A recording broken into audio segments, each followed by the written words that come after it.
Greybridge was a quiet town until the brass bell of First Commonwealth Bank rang one last time. A group walked in just before closing, not with wild violence, but with eerie calm. Within minutes, they had the president, employees, and citizens on the floor. By midnight, the town was surrounded by flashing lights, and a siege began. Everyone thought it would end in hours. It lasted 7 days. The robbers' leader, Mara, scarred but commanding, promised safety if no one forced their hand.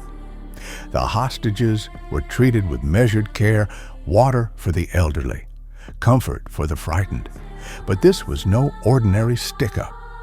Beneath the bank lay the true entry, an underground passage dug long before by a weary janitor named Carlo, who believed he was building salvation. The robbers had time on their side. The police didn't know the ground itself was hollow. Inside, bonds formed. A teller teaching tricks to a retired teacher, a child comforted by strangers, outside police strategized but hesitated. Storming meant bloodshed. Then secrets emerged. Jonas Hale, the bank president, was not just a victim. He quietly struck a deal with Mara, offering a secret ledger, records of the bank's betrayals, foreclosures, and dirty dealings.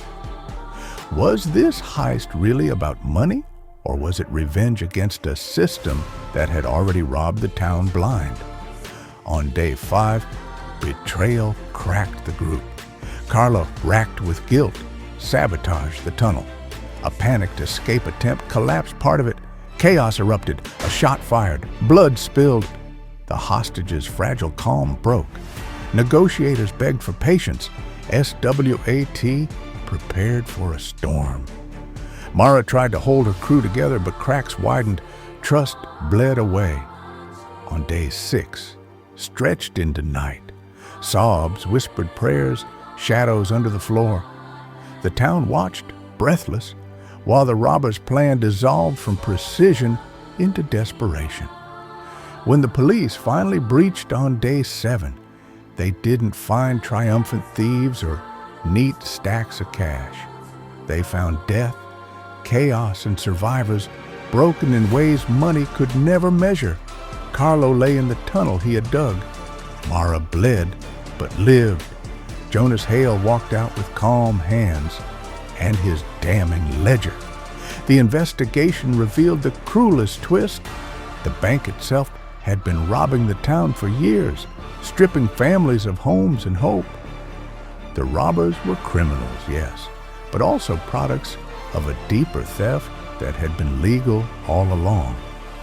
Greybridge was left with scars, children who grew up afraid of sirens, a bell that never rang the same, and a town that learned the greatest heist wasn't what happened over 7 days in the bank.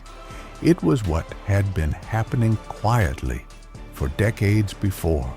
And that's how the 7-day heist came to an end, a story of patience, strategy, and survival against all odds. If you enjoyed this breakdown and want to hear more incredible heist stories like this, make sure to hit that subscribe button, turn on the notification bell, and join me for the next one. Trust me, you don't want to miss it.